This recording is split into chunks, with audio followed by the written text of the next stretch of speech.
Welcome back. Welcome back once again to your number one source for information, education, and inspiration on the most underrated career path and industry in business today. You Should Get a License, the podcast. I'm Rod Powell, your host. And today we are back with a very, very, very special guest. I almost feel privileged. Not almost, I feel privileged to be in her presence because she's a boss. She's a boss. 20 plus years in the industry, an expert in risk management and insurance, has worked with the larger brokerage houses, has built her own firm, one of the top small business owners really in the country, but also one of the few Black and women-owned full-service agencies in the country as well. She is my sister in the Black Friday Network also, so this is a Black Friday edition. We both got a little bit of black on, you know, if you see the video version of this when it comes out. She's a mentor. She is a consultant. She is a graduate of what's my school in Baltimore, Morgan State, the Morgan State, and you know, you can catch her also, you know, online doing media. She hosts a podcast, Next Nation podcast, where you can also hear her sharing her knowledge and wisdom as well. I want you to give it up for the CEO of Momentum Risk Management, Miss Sylvia K. Alston. Sylvia, how you doing, sis? Rod, thank you so much for that wonderful introduction. I feel like I paid you for it. Hey, listen, we got to put a bow on it whenever we talk about you. No pun intended. You know what I'm saying? Absolutely. I appreciate that. No, but I remember, you know, just when we met, I think we met originally in Florida. Did we meet in Florida? Was it before? Yes. We met in Florida. We had talked in meetings online. We were in meetings that were similar, you know, with similar groups, but we officially met in Miami.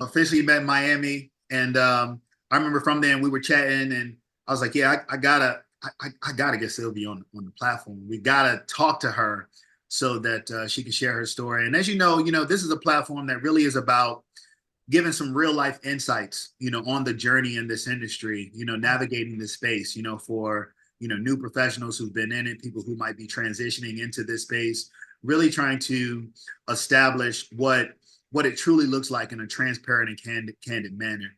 And that's what I appreciate about you, because, you know, you have such a wealth of experience that you can speak about really every level and a lot of different aspects of this business, and both sides of the business too, property, casualty, life and health, kind of what the experiences are on both sides as well. What I love to do, just kind of as we start out, if you could just share, you know, kind of what you do, you know, in the risk management space, what Momentum Risk Management does, and kind of what your area of specialty is, you know, on a day-to-day with your clients and in your business. For sure. First of all, thank you so much for welcoming me in.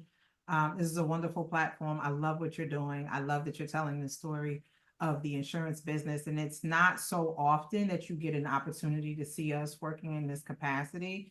So I really appreciate why you're doing it, your why, and the background with your experience as well.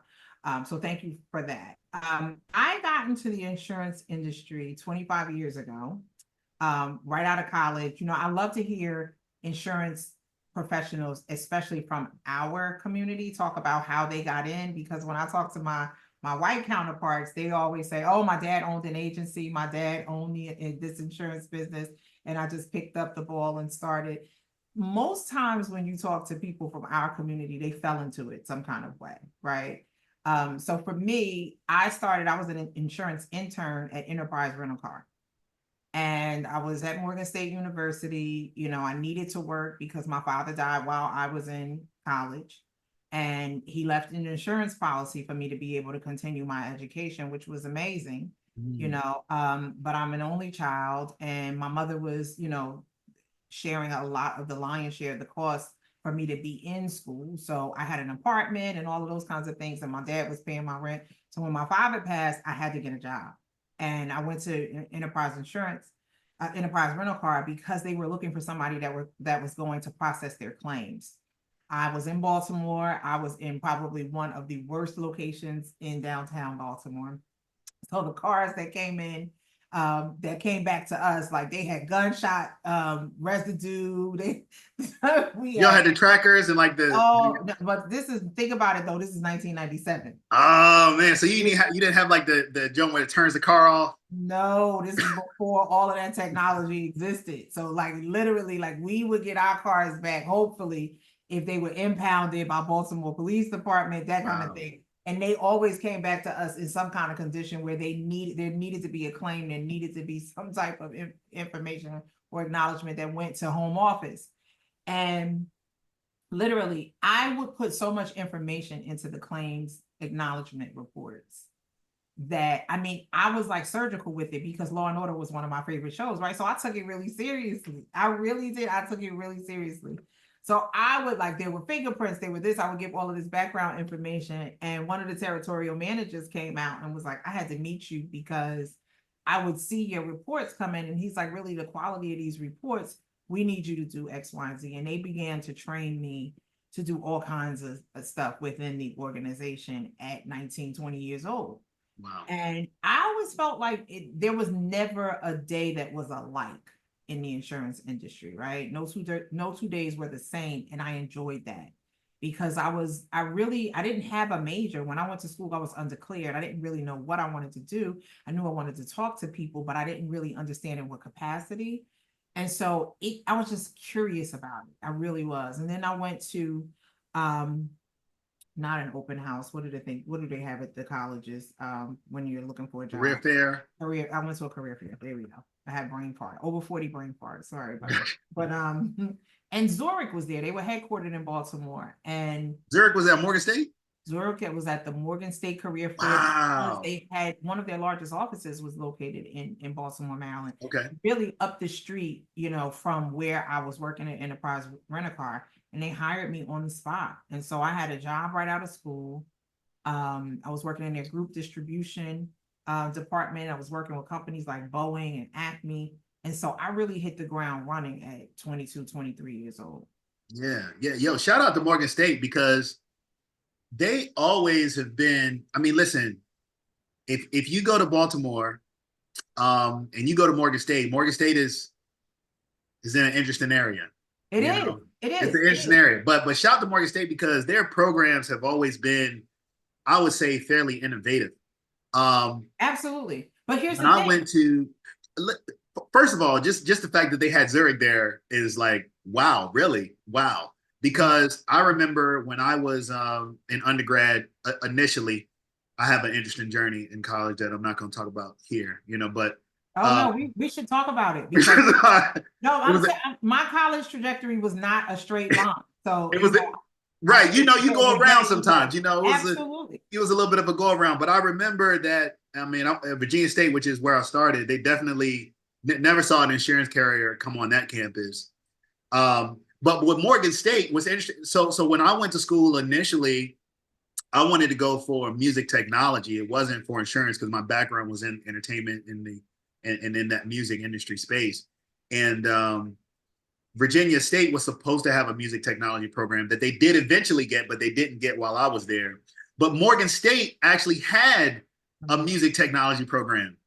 And it was ran by a gentleman, for a time, it was ran by a gentleman whose name is Bill McGee from Richmond, who went to Virginia State and had a band, and they had gotten a record deal back in the 70s, and they did some things. But Bill McGee was known for orchestrating these high school talent shows here in Richmond, Virginia, Kennedy Talent Show, where all the kids from around the city would showcase their talent in this very high production quality concert at a performance hall at what used to be called the Moss. And we're talking about, a 2,000 seat venue with lighting, production, sound, awesome. High school students coming out, doing some amazing things. And we had some amazing people kind of come through that out of Richmond, D'Angelo and Matt Skills and another brother, Harold Lilly, who wrote all these hit records, all of them coming through this Kennedy Talent Show, and Bill McGee. I'm just saying all that to say, I remember when Bill McGee left Kennedy High School, he went up to Morgan State to run that music department for a short amount of time. And shout out to Morgan State for being an innovator and all those things, including insurance. I know that's a sidebar. That's not what we're talking about. But shout here's the out to thing. Morgan State. Yeah, no, I appreciate that. And, Morgan State is the only national treasure in the state of Maryland. I am a proud graduate. I will tell you though, that when we think about our HBCUs, we don't think about insurance and risk management because No. a lot of the programs do not include a risk management program, right? Or an insurance school within the business unit or the business Yep. center of the schools. And so I think, probably later on in the conversation, we'll get to this, but I think when we talk about impact and seeing a lot of Black and brown faces in the insurance industry, I think one of the reasons that you still don't see us in that respect is because there's not a ton of risk management programs in our schools, in our HBCUs. And I am, in the process of working on something that will hopefully change that for Morgan's trajectory, but also, for other schools, because we've got to make an impact in this industry. We really Absolutely. do. We really, It's, really it's do. necessary. But to that point, we fall into the industry, right? Mm-hmm. We don't choose it, right? Because in many instances, it's not talked about. Risk management or insurance is not talked about in our home lives. It's not kitchen table conversation in our homes. And so when you don't, and we don't talk about it in our schools. So if you don't talk about it at the primary, secondary level in school, and then you don't learn about it in your home, right? Where do you get an opportunity to engage? And that's exactly what, kind of That's like. You're spot on. You're spot on. Now let me ask you. Let me ask you this question, because insurance was not on your trajectory originally. Probably was not what you were thinking about when you were an undergrad, and kind of working to your career, because you also have a background in media and mass communication as well. So what was your dream job growing up? So take me back, 9 years old, 10-year-old Sylvia, Alston, like what were you dreaming of being when you grew up? So I became a speech major, but when I went to college, I was undeclared. I always wanted to talk. I was the person in the classroom that will always get on their report card, talks too much, right? Or incessant talking in class, that kind of thing, right? And I always try to find out, where are we, where are we missing the buck in our classrooms, right? Where we're not giving our students a way to really effectively communicate. When I went to high school, one of the greatest classes I ever took was a communications course. It was, instead of coming in where all of the seats are lined up in a straight row, this class had the seats in a circle. And we literally, it was interpersonal communication was the title of the class. And we literally we would come in, put our book bags down, and our teacher would bring out something that was happening in the world, current events, that type of thing. And we really would just go around the room and just like really have communication, giving our opinions of what was happening around the world. That class changed my life, honestly. Like it was the first time where I really felt like I was heard. You know what I mean? What I felt about my opinion about events. I would then go on to lead a protest in my high school for the Rodney King beating in 1992. So I've always protested is the backdrop of my existence, and I think it has a lot to do with the fact that my mother was a teacher, an English literacy teacher, and a union representative for the North Teachers Union. My dad was a dispatcher for the United States Postal Service, and he was also a whistleblower against a racial discrimination and gender discrimination case against the United States Postal Service. He won that case. It took him 3 years, and he defended himself. And I think that is what runs through my veins every day. So, how do we help people? How do we get people to, the next spot?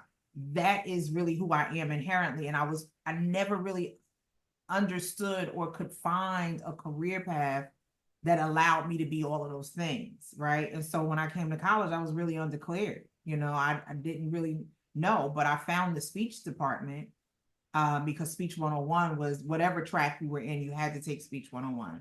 And I think that is one of the most important subjects to take in school. I don't know why all schools don't offer it, but taking that class and just standing up and freestyling and doing extemporaneous speaking and that kind of thing it really opened my eyes up to, you know, the discipline, the art of prose. And Yeah, I just like, this is something that I really want to do, you know, really want to do. And so I absolutely. just started like, you know, researching and doing kind of background work on what could, you know, public speaking do for my career. And somehow I just landed in the insurance industry. Wow. Wow. Somehow, you know, let's talk about that somehow, you know, let's talk because it's, you know, I always find that it's amazing that the experiences that we have in our lives, you know, sometimes we don't really know why they're occurring or why they're happening, but they're always happening for their designated purpose to shape us to who we're supposed to become.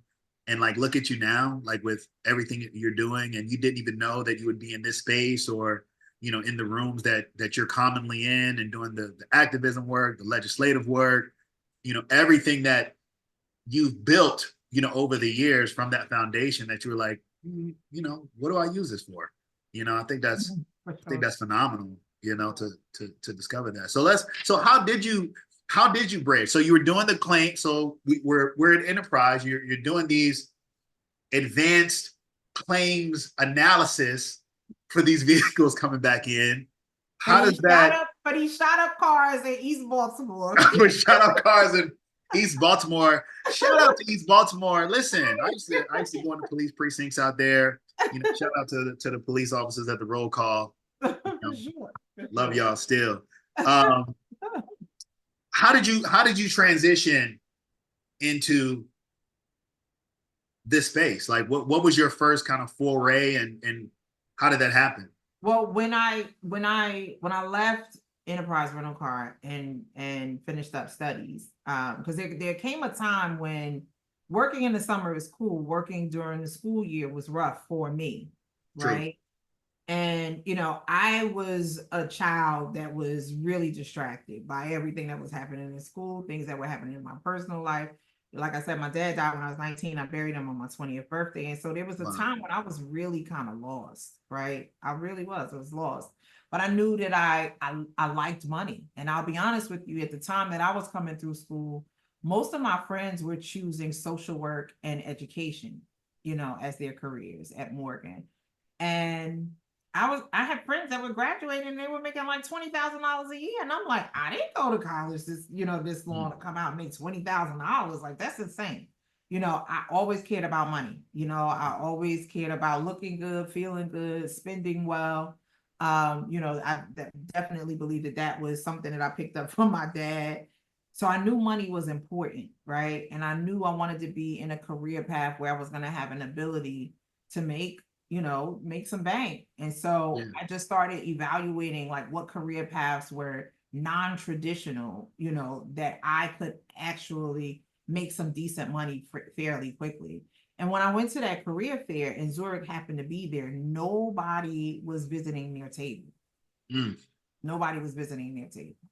And I just went over and started a conversation. And it was kind of like they were so happy to see me that, you know, nobody had really like engaged with them at this career fair. And we just began a conversation and they asked me would I like to come in for an interview. You know, it wasn't far from the school. And I'm like, sure, you know, and really first interview, I was already intrigued by just what the program side of the business, you know, was doing. Zurich was an international company. They were headquartered out of Switzerland. And so it just seemed like it was a big deal, right? And Yeah. I've always kind of like really been the type of person like I'm excited to hear about things that sound like really successful or they sound big. I've always been motivated by that.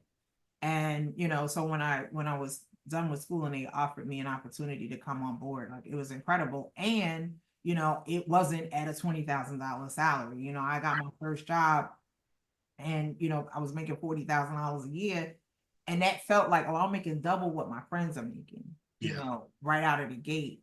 And you know, I was like, all right, this is a really really great start. In Baltimore at that time in 1999, an apartment was $600, right? Dude, 40 grand in Man, 99? listen, I thought I was Dude, rich.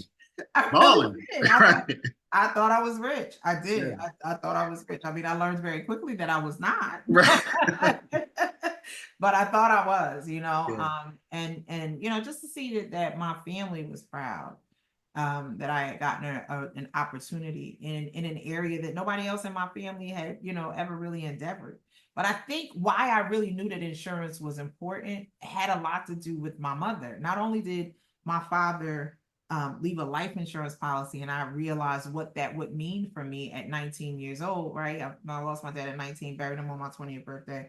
So already I'm having these experiences that a lot of people hopefully don't get an opportunity to experience early. I lived a lot of life pretty quickly, right?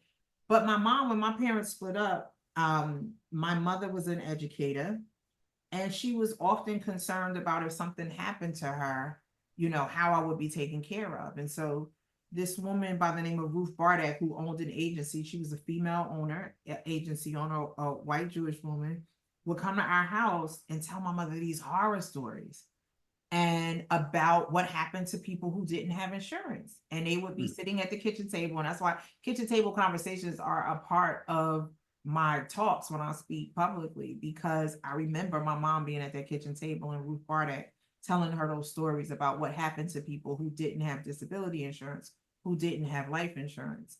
And I was engaged in those discussions, right? And so very early on, I remember seeing the impact that it was having on my mother, the explanation of why it was necessary. And I also remember that my mother was signing on dotted lines, she would tell her a story and my mother would say, all right, sign me up. And she would buy another policy. And that stuck with me. What does this do? What does this mean?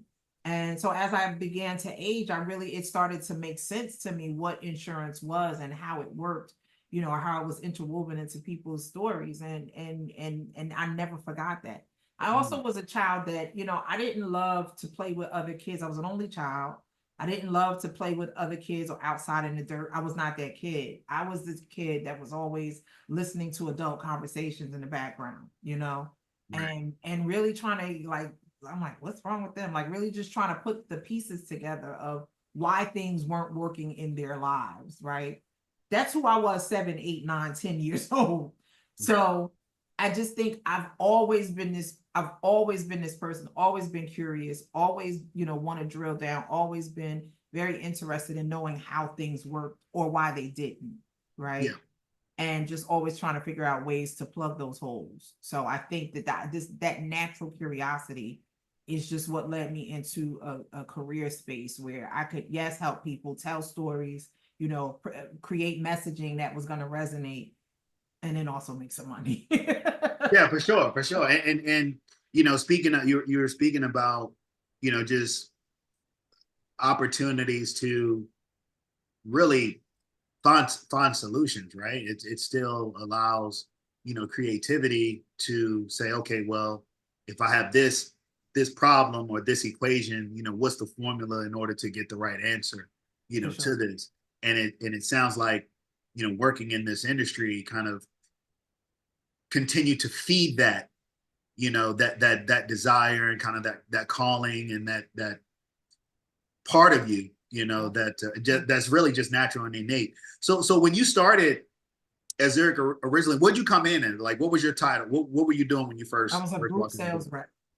Say again. I was a group sales rep. A group sales rep. So you were going? Were you going out to the I was school? not. What No, were you no, doing? What no. were you doing? It was a program business. So we had program, like very large organizations that we would represent, and we would put together their insurance packages for Yep. homeowners insurance, auto insurance, umbrella. My account, now, would you believe, like 23 years old, my account was Boeing and Acme.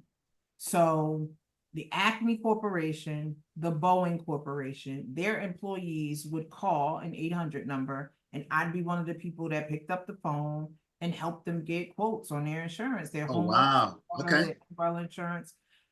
So very early, like I'm talking to people who are in the aerospace and aviation business and telling me about their careers as an airport mechanic, or they're a systems engineer. And like these things were like really, really, I mean, because we would really have conversation. I answer the phone, I introduce myself, say who I am, they tell me what program they're affiliated with, and then we would just kind of have these conversations, right? And at the end of it, it was, oh, I need to protect this, I need to protect that, I need to make sure if this happens to me, that will be covered, those kinds of things.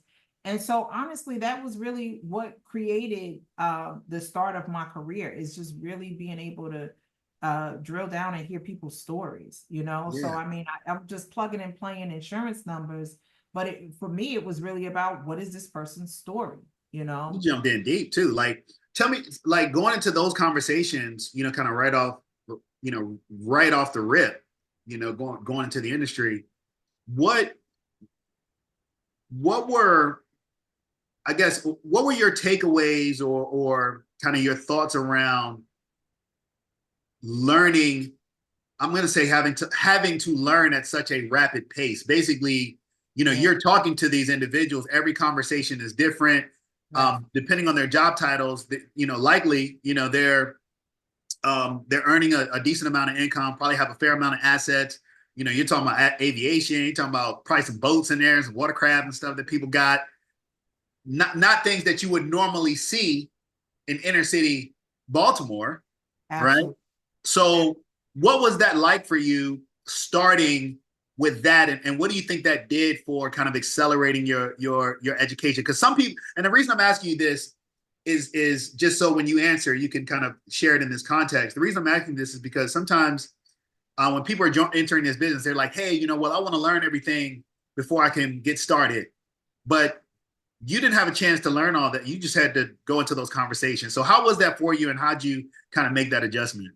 I literally, I got an insurance license. You know, Zurich paid for me to get my licensing. I got an insurance license. I think we may have had 2 days of training, and I got thrown right onto the sales.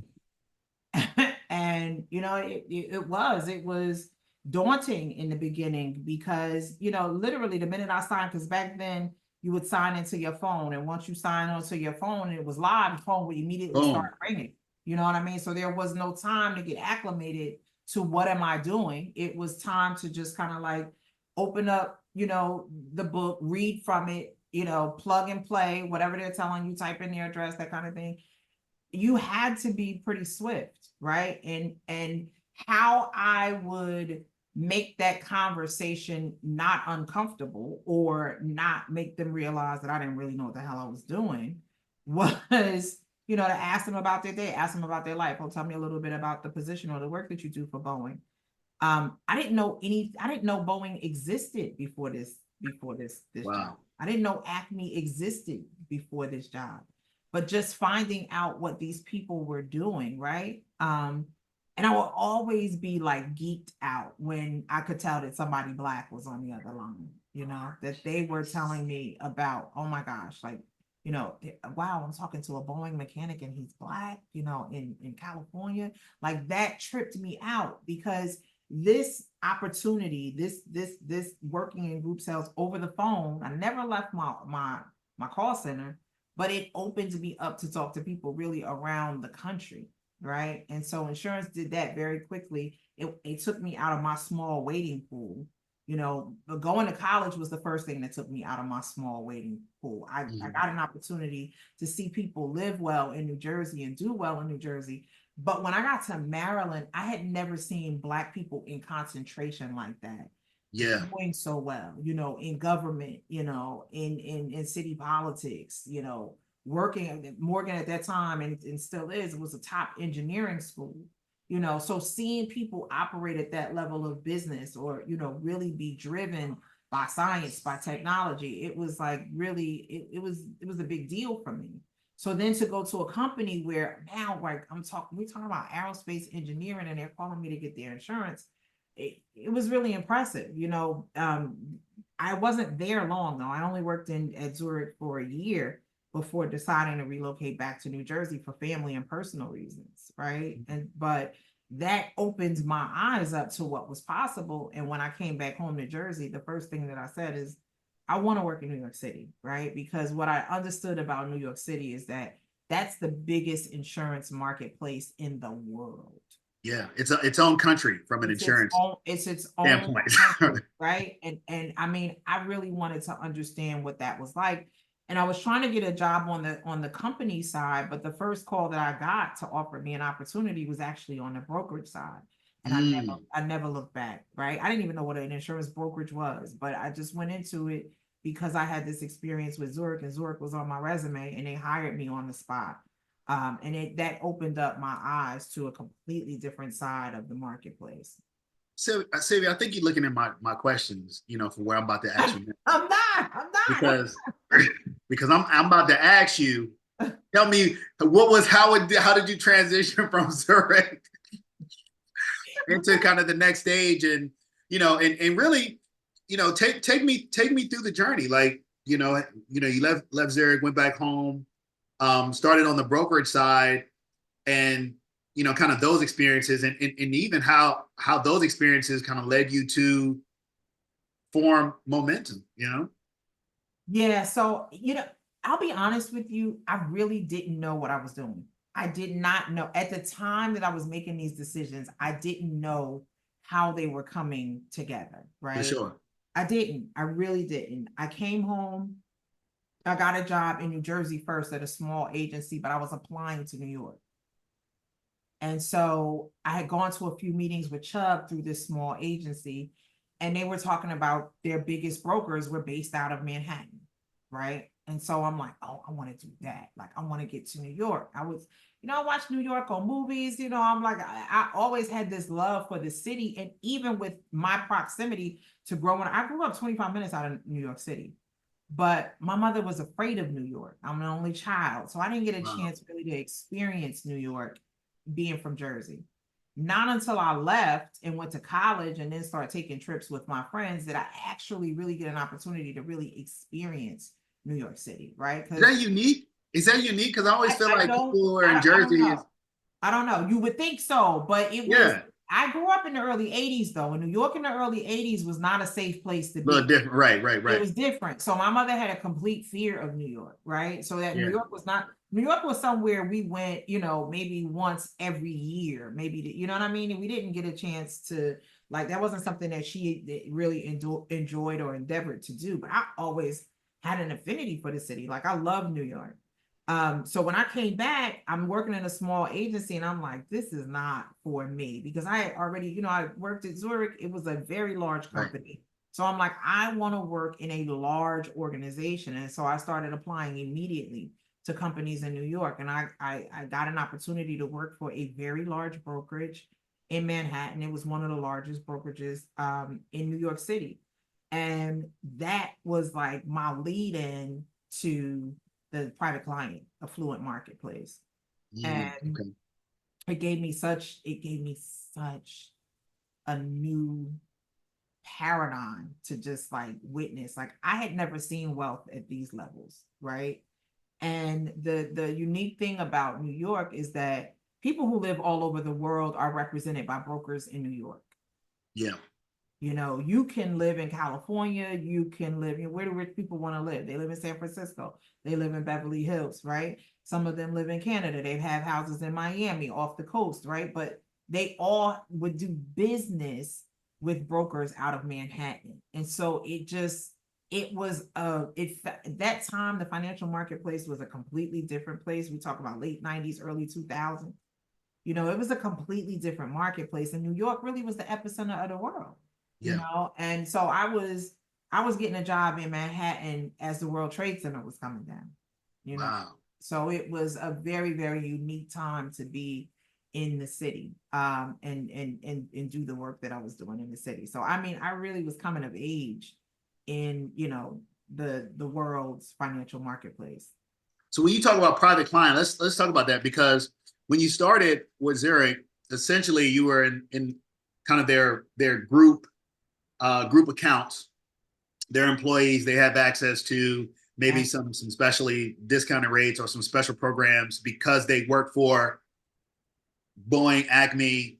Zurich has special offerings for you. Call them, they can get you set up. Absolutely. But more in the personal lines, you're dealing with those individuals on their personal lines in a lot of cases, correct? Absolutely. So you're talking about their personal lines. Absolutely. When you go to kind of the private client and the high net worth, are you still on the property and casualty side? Are you doing more retirement side? What are you starting to see? Because a couple of times you mentioned just the exposure and awareness, and I want to highlight that because I think that's an important part for people to pay attention to, that the exposure and awareness that you get working inside of this industry as well, learning about the fact that, oh man, you do have this black engineer, black mechanic, or even black engineer over at Boeing. You also have these uber wealthy individuals who you probably who most people would never know even exist. Absolutely. And you're talking to them and helping them with their assets. What was that world like for you, and kind of what were some of the things that you were exposed to moving into that kind of space in an area like New York? Immediate, I'm telling you, I had never seen wealth at that level, right? I mean, I'm talking like instantaneously. I am now managing a book of business with, maybe 800 clients, and I'm talking about premiums north of $100,000 at that time in 2001, right? Yeah. We're talking about yachts, I'm talking about jewelry, I'm talking about fine art. Like, these people have Matisse, they have, Mm-hmm. like, I mean, I've never seen this type of wealth. I've never seen, they've got 7 furs. I had a client, listen, I had a client that had a girlfriend. He bought his girlfriend and his wife the exact same jewelry, and he insured his policy for his girlfriend with us, and the jewelry policies with his wife with us. I insured, some of the top politicians in New York City, some of the top athletes in New York City. I literally, it was unimaginable the kind of wealth that fell into my lap in this account management book. I literally had no idea what I was getting myself into. And so I thought very quickly, I'm like, I've got to start doing continuing education courses so I can, because I knew I just had a perfunctory level of experience on the insurance side. I knew, I'm like, what can I tell these people about, their belongings or their assets that they wouldn't already know, right? Yeah. But you'd be surprised. Wealthy people, they don't just automatically understand insurance because they Yeah. have money. That's not what that means, right? For sure. So, For sure. and so what I did was I jumped feet first into learning, so I went to Chubb would have meetings. That's one of the like highest private client marketplaces at the time. I would go to all of their meetings. The people from Chubb spun off and created AIG, right? AIG Private Client Group. When that happened and they came in and we started doing business with them, Fireman's Fund was a big company, a big brand name at the time before they were consolidated. I would go to all of these meetings, and back then, this is before the Elliott Spitzer days when insurance companies got in trouble for steering business to a certain marketplace, right? Back then, the bonuses and the profit sharing was all about how much business are we putting on the books. Yeah. It was a good time. I'll be honest with you. It was a good time. There were bonuses that would come out of that work that, again, I'm 24, 25 years old. I had no idea what I was walking into, but I just knew, I'm like, this is amazing. Yeah. This is honestly amazing. I'm being rewarded just honestly for being in the network of people who have a tremendous amount of wealth, right? What also became really prevalent to me very quickly was the disparity between the affluent and the impoverished. Let's talk about it. Yeah. It was such a glaring, and I did private client, but I would also try to help out my friends if they needed insurance too, right? And I will always understand that, sometimes these people don't have the same level of knowledge. These people got a lot of money, but they don't have any knowledge about insurance either. But when something goes wrong, they're treated tremendously different. Different. You know what I mean? That became something that really said to me, I've got to do something about this. Like, this doesn't feel right. How come when they have a loss, they get treated to this, that, and the other, right? It's carte blanche. The purse strings open up on these insurance policies tremendously. But when something happens to this group of people, they almost get treated like crap. Right. And so it was, wow, I'm really intrigued by this on the left, but over here, I really relate to what's happening over here on the right. You know what I mean? And so it was always feeling like I was living in the middle of these two worlds, right?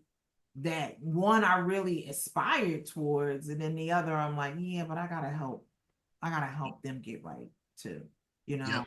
And that's kind of what began to like really inform my steps forward. There you go. No, I love. Listen, you're in my brain. I'm just saying because I feel where this is going. So you're saying, hey, listen, I'm in this space. You Yeah, know, I'm doing well. doing well. I'm listen. I can stay right here and be all right. Yes. But But but yeah, being purposeful, being intentional, I know that I have to make some shifts, and those shifts may come with some sacrifices as well, yes, right? But there's a bigger picture. yes. What happens next? Yeah. So the next thing that happens is I meet my husband and we start a family. Yes. And so I start taking, opportunities at a number of different companies and just, I would go to the last company's competitor. You know what I mean? I landed at Willis at a time when Willis was on the heels of the Elliott Spitzer New York case where Marsh, Willis, and Aon got hit with a tremendous fine for what I was just talking about. The steering practices, steering business to companies where they were being compensated, Oh right? yeah. Pushing business to companies that they were being compensated by and not informing their clients. And here's the thing, you can have a relationship with a client as brokerages. See the difference between an agency and a brokerage is an agency, you're the company representative, right? A broker, you're supposed to be the representative of the client. There you go. Say it again. Say it again. That's some knowledge for y'all. If Yes. you're trying to wonder what's the difference between an agent and a broker, she just dropped one for you. Yes. The broker is the client's representative. They're the client's Yes. advocate. And so we're not supposed to be steering business. If you're a company rep, if you're a company agent, right? You're appointed by this agency. Your loyalty is to the company, right? For brokers, it's a lot different. Our loyalty is to the client, and so we're supposed to do what's best for the client. And I went to a firm that had just gotten their hand whacked with a $500 million fine, right? To basically say, no, you should have informed your clients of how you were being compensated on the back end, right? And you didn't do them well. You didn't serve them well. And so Sarbanes-Oxley and all of these different acts really came out of that fine, right? All these compliance measures came out of the fine that was handed down in 07, to Willis, Aon, and Marsh. And so I think I got to Willis at a time when they were reorganizing and restructuring. And it was maybe 06, maybe 06. It must have been 05, 06, 07. So they were restructuring after the wake of that fine, right? Gotcha. And then we were also in the middle of a technology boom, right? We were coming up on the fall of AIG in a major financial crisis. And so when 08 came and I'm now in Manhattan for a world financial crisis and people are losing their jobs around me left and right. I'm saying to myself, okay, I've got to get, because I worked at this time, I'm at downtown Manhattan on Maiden Lane. It almost went to a war zone. And I had just come into New York City during the time of 9/11, right? I entered New York City during, on the heels of 9/11. And now the financial crisis happens and everybody's losing their job. People are committing suicide. And we talked about Bear Stearns came down, right? Yeah. Companies completely went away. Yes. Right? People completely went away. I used to ride the bus into Port Authority with people who lived in my town because by this time, my husband and I are doing well. We bought a house. I ride in with people that I'm really friendly with. They work for Bear Stearns. We go downtown together. We talk. We've become familiar. And now these people are no longer on my bus. And then we're a bus in the morning at 7 a.m. is full. And now there's 3 or 4 or 8 people on the bus. And there were previously 52, 60 people standing to get into Manhattan. Like I started to feel like, wow, I may need to do something different. I may need a change.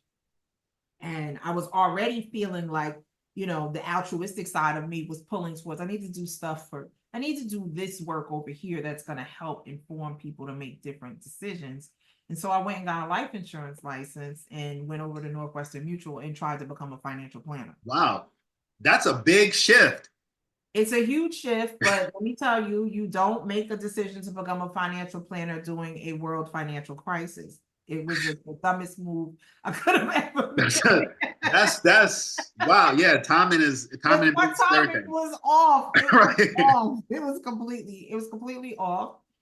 And I realized very early at, what am I, 26, 27 years old? A lot of people at this point, that's probably about 27, 28. But at this point in my career, none of my friend group or the people that I think I'm going to be selling life insurance to, they don't care about life insurance yet. Right? They don't care. Not think about it, not educated on it. Right. They For don't. what you would need to do, maybe you can't even afford it, Right. Can't So afford the strategies, those kind of they strategies. can't afford the strategy. They can't even afford to hear the conversation. Right, right. They can't, like, I don't have time for it. And my mentor at that time, I've always been the type of person who cared about mentorship. And I was Absolutely. being mentored by, at that time, by a white Jewish guy named Mitch. And Mitch sat me down and he's like, Sylvia, he said, this is a business. And he's like, we operate by the law of numbers. If you talk to 10 people who make $40,000 a year, he said at the end of the year, you would have made $40,000.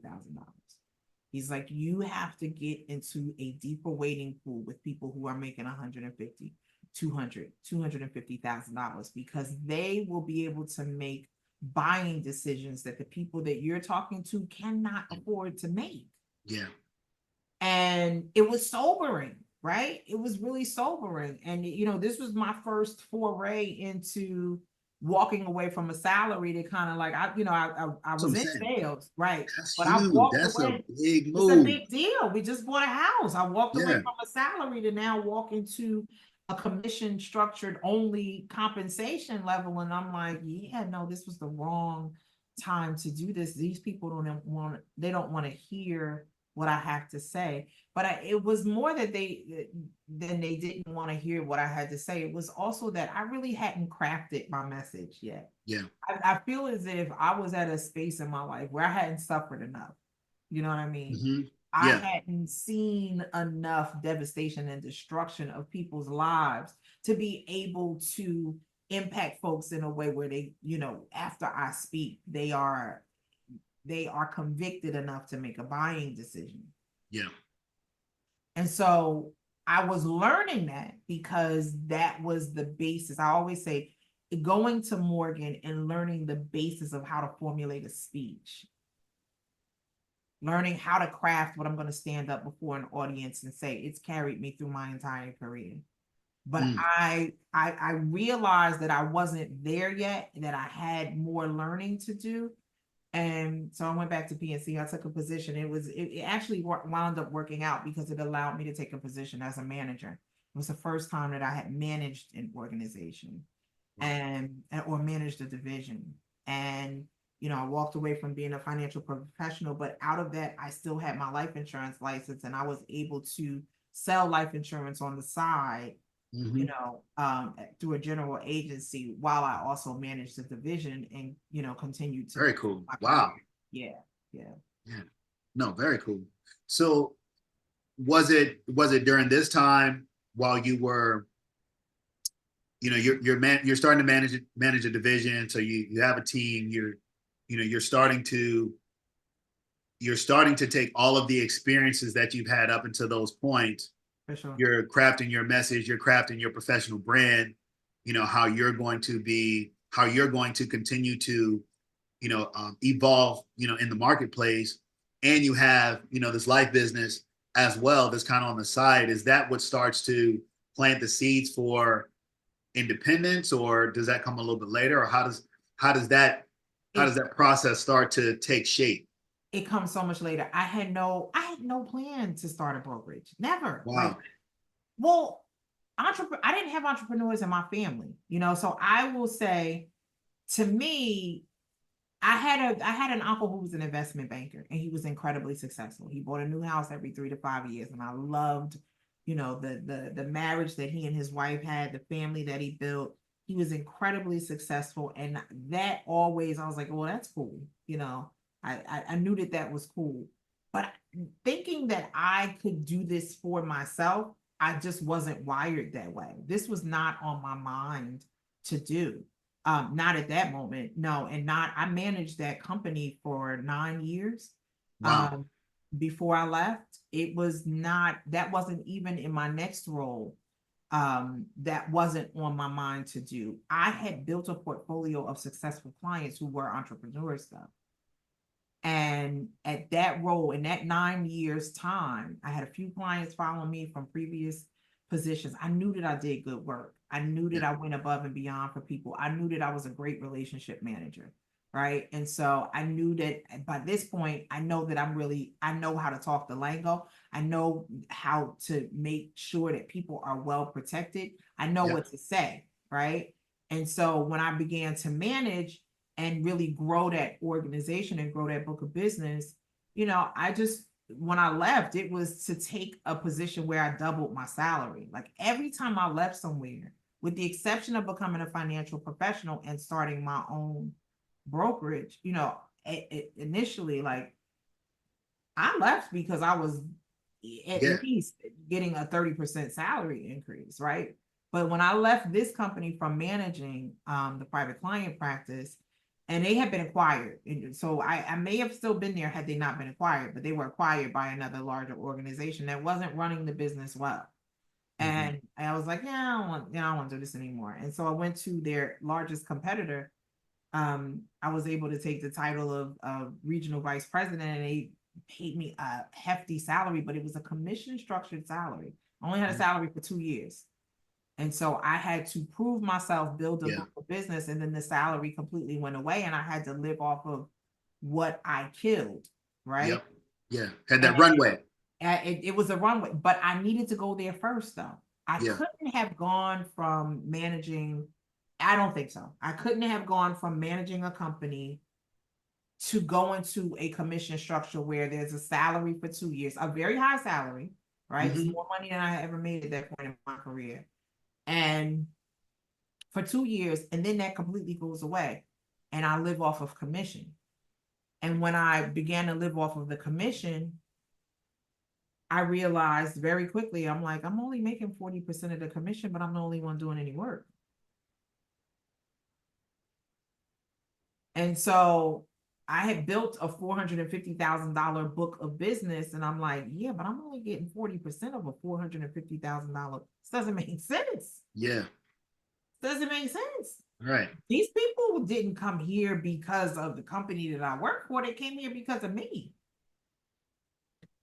Hmm.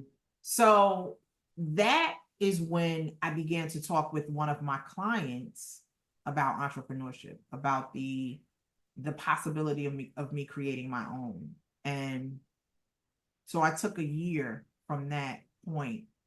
And I think what I began to do was everywhere that my clients lived, or every state that I had a piece of business in, I made sure that I was licensed in that state. And Mm. then I began to talk to the territorial reps, so that all of the carriers that I was doing business with. And I'm feeling as if I might go out on my own. And if I went out on my own, do we have a good enough a relationship where you would appoint me?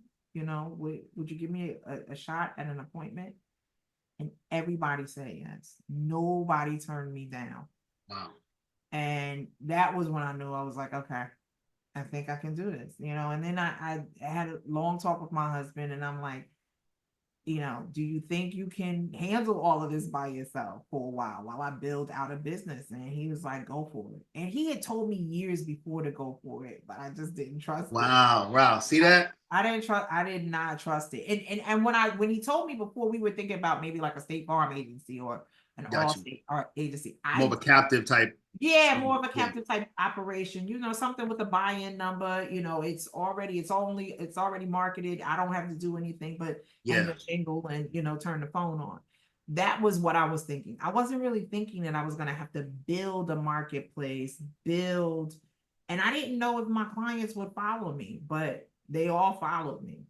They Mm. all followed, Look right? at that. Yeah. Stepping out on faith. So, kind of coming into that, it's basically, hey, your momentum built momentum.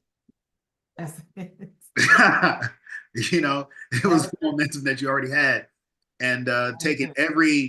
every aspect of the skills that you have cultivated over time. You know, just the communication, the attention to detail.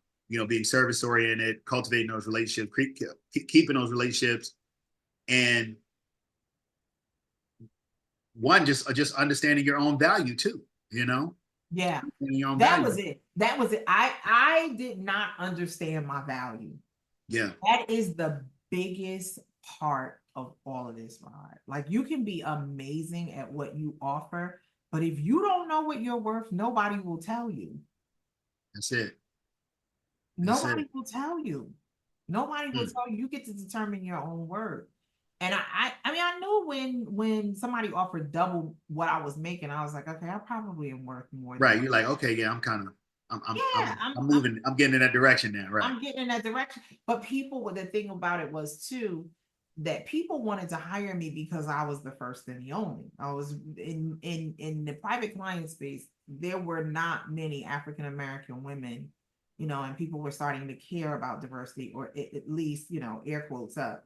They were at least starting to say they cared about diversity. Right. They were like, we need Right. somebody to Look talk the to this part. market. You know what I'm Look saying? We the need part. somebody. Look the part. We need somebody to look the part.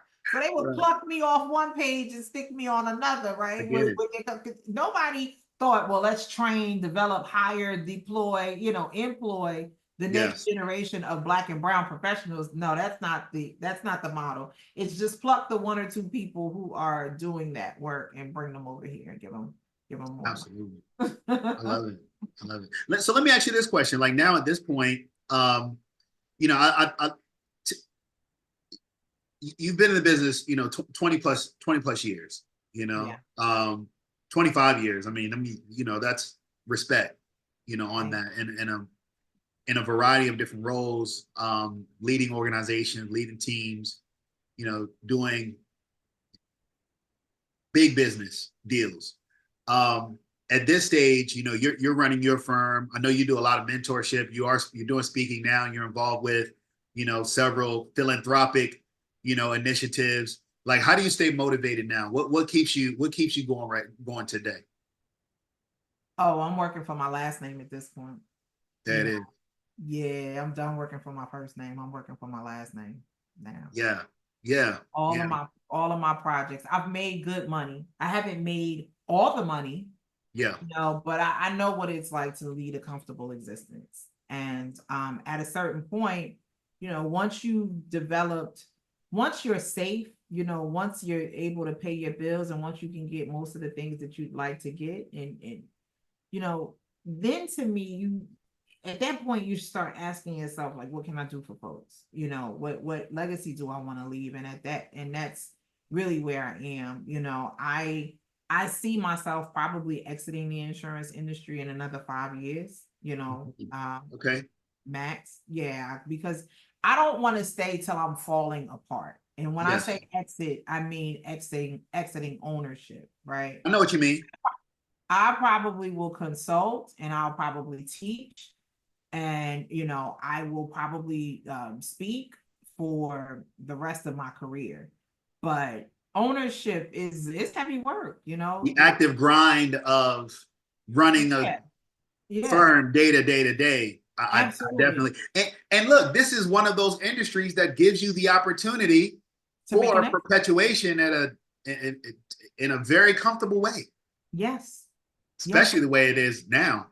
yes. The metrics, yes, yeah. Listen, I'm the sure you're metrics. getting phone calls. Yeah, I get a quote. That's the thing. I get phone calls all the time. When the right multiple comes down, Right. I will know. I will know You when will know, I right? will I will know when the right multiple comes down. No, but ultimately, like my husband and I, we talk. My husband works in entertainment, and Okay. it's long hours, it's hard work. Yep. We've talked about what does next look like. Some of the stuff that I do now, I am vice chair of a trustee board. I am on a couple of advisory boards where I act as a board advisor. I manage money for a couple of organizations. I manage risk for a couple of organizations. And I'm really just at the point in my life where I'm like, I have something to say. I have something to contribute. You know, I don't know how long I want to do this grind, but I know making sure that people are armed with information so that they can make decisions for themselves and the next, hopefully, generation or two generations of their family, to me, is how we restore the economic crisis that we're in. Because to me, the racial wealth gap has everything to do with the economic wealth gap. Absolutely. Right. And if we don't solve the economic wealth gap, I think it'll be very hard to solve the racial wealth gap as well. Well, look, I mean, that's a part of, like, with this platform. I want to encourage people to at least explore this industry, because I think that the insurance industry, just my opinion, and just based on some of the things that I've read about the history of our communities, insurance and financial services, if you will, are the socioeconomic cornerstones of this country. Absolutely. And traditionally, we have been not only, kind of left, I'll say, left out of the mainstream portions of those conversations. I think we've actually been deterred away Absolutely. from these conversations, Absolutely. from these industries where, to your point, you're only going to see one or two of us in the room. And even when you have a company come to a HBCU, no one's going over to the table, because these aren't the conversations that are happening when we're saying, hey, what career path should we be looking at? What industry should we be involved in? But when you go back to the history and you look at the industries that built our communities when they were at their highest, insurance, finance, the insurance company, Absolutely. fed the banking institution that was created, that funded those businesses in that community. 100%. It was duplicated all around the country. Yeah, absolutely.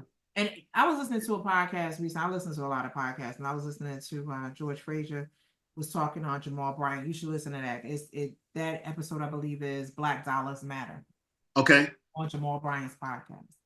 And George Frazier was talking about, crises in different industries. And he's like, the insurance industry is the only industry in this country that has never had a financial crisis. There's never been a financial takedown in the insurance industry. Think about it. And I'm like, wow. Let's talk about it. I love that. Wow. I'm like, let's think about that. And when I think about the fact that in 2023 we had 5 banks fail. Why did those banks fail? Because they weren't listening to the risk managers. We are some of the most important people within an organization, and I think so often our industry does not get the credit it deserves. Not at all. And that is something that I think we've got to work to change. And what really impresses me about this next generation of minds, like when I go to Morgan or when I go to other schools and see that what these kids are able to do, and they go across the world, they're involved in all of these different service projects and all of these different initiatives. And I'm like, our children can do anything. We just have to give them an opportunity and a rubric in which to be successful, and they can build and design their lives to really get inside these industries and make equitable change. Yeah. So, that to me is like my North Star. Like, that's the stuff that like really gets me up and out of bed in the morning and makes me feel like there's more work to do. It's not so much of, oh, are you going to buy this life insurance policy? Or, oh, you're getting a new house. I got to get this certificate of insurance ready. Like, absolutely. Yes, I can do that stuff, but that's not that gets me up in the morning. What gets me up in the morning is, how are we protecting people? How are we helping people? How are we educating the next generation of leaders? That's what wakes me up and gets me started. What would you tell someone, who is new to the industry? Let's say they're coming in, just like you were coming in. You say, hey, I didn't know where I was going. I didn't know what was happening. What's the advice you would give to that person who is new and in that same position, joining this industry, or even somebody who's thinking about joining? Maybe they got an opportunity on the table. They're looking at that job title on LinkedIn or whatever platform, and they're like, hey, maybe it's something I should pursue. What would you tell that person who's kind of just starting out trying to navigate this industry in this space? Be an eternal learner. I am ever curious. Like, I I've got clients who have one of the things that I wasn't able to offer. I have a full service insurance brokerage, but I wasn't able to offer aviation insurance because I just didn't have knowledge. I didn't have, I didn't knowledge about the industry, but didn't have knowledge about companies that my Yeah. clients who have, are being managed by executive jet management companies, like how to operate within that space. And now, I've joined the Black Aerospace and Black Aviation Professional Group because I'm teaching myself that, right? Mm. It's something that I want to learn in this next iteration of my career. Why? Because Black folks, very wealthy Black folks, are owning planes, or if they're not owning planes, they have fractional ownership Yeah. of aircraft, right? Helicopters and all kinds of stuff. All kinds of stuff. So it's like I'm now thinking about, all right, I've mastered this. How can I like continue to learn within this industry? And there's so much. One of the things about it is I don't think people realize that any industry in this nation is it's protected by insurance. And so Yes. insurance is so all encompassing, right? We're in every industry. We have Everything. to be. We Yep. have to be, right? So if you're interested in ships or marine work or, aerospace engineering, if you're interested in cyber, if you're interested in life insurance, financial planning, claims, whatever side of the business you can think about finding yourself on, commercial real estate, there are so many opportunities to think through that people, I don't think they realize, on the nonprofit space, financial products, like you name it, Everywhere. insurance has it. They have it. And so I just think that there's just so much that we don't understand about the industry, and that's why we're not making, and we've got to do better. We've got to do better with that, right? Because Absolutely. it's not just our schools, our schools aren't telling the story, but it's not happening in our households. It's not happening at the primary and secondary, education level of our schools. We're not talking about it amongst ourselves. It's not necessarily the sexiest conversations to have. But when you sit down, when people are talking about their pocketbooks and what keeps them up at night, insurance is involved in that conversation, Yes. right? Absolutely. It is. It's involved in that conversation. So I think if we did a better job of narrating and telling the story as to why it was important. And then let's think about all of these natural disasters we see in 2024, right? 2024 Mm-hmm. had some of the highest natural disasters. Yeah. So that's impacting the insurance industry. That's complete disruption. Climate change is disruption to the insurance industry. We've got to be talking about environmental science and how that impacts the industry. It's such a wealth of opportunity. And I just don't think that we're doing the greatest job of selling all of the opportunity that exists. So I would just tell people, be ever curious, be willing to take knowledge in, be willing to be different from what everybody else is doing. I try, if everybody is going left, I traditionally go right. I just want to be doing things a little bit different No than doubt. No everybody doubt. else is doing. Yeah. Well, look, I'll tell you, Sylvia, you are definitely a part of the solution. Everything that you're doing in the marketplace. If someone wants to find out, more about you, more about momentum, risk management, they want to, learn. Maybe maybe if they're in that tri-state area, and maybe they're looking for some mentorship. Perhaps, how would somebody get in contact with you? What's the website? What's the link there? How do they reach out to you? Yeah, so I have two websites. One is SylviaKAlston.com, and it's ALSTON. So it's SylviaKAlston.com, and Momentum Risk Management, we are www.momentum-risk.com. And you can get a hold of me, my assistant. I'm telling you, we are out here, we're in these streets. We're a national organization. We write business all over the country. There it is. There it is. Hey, listen, and the momentum continues. I appreciate you so much for coming on the platform once again. Sylvia, you're an inspiration. This is a conversation that look, first of all, I just want to say I'm waiting on the book, just based on this piece, because really, we talked about an hour. We didn't get it all in. We didn't get it all in, but I do see that book coming, with all of the speaking engagements, surrounding that as well. So I just appreciate your time. I know you're busy. For those who are listening, maybe you heard something that sparked a flame in you. something that inspired you, touched you. I can tell that for individuals, I'm just saying, folks who are probably maybe even in the corporate space right now, who are saying, hey, what is it like to be a broker? Or what might be motivating that change? This is a conversation for them to definitely listen to. And for anyone else, who's listening, maybe you heard something that made you think to yourself that you should get a license. Until the next time, peace.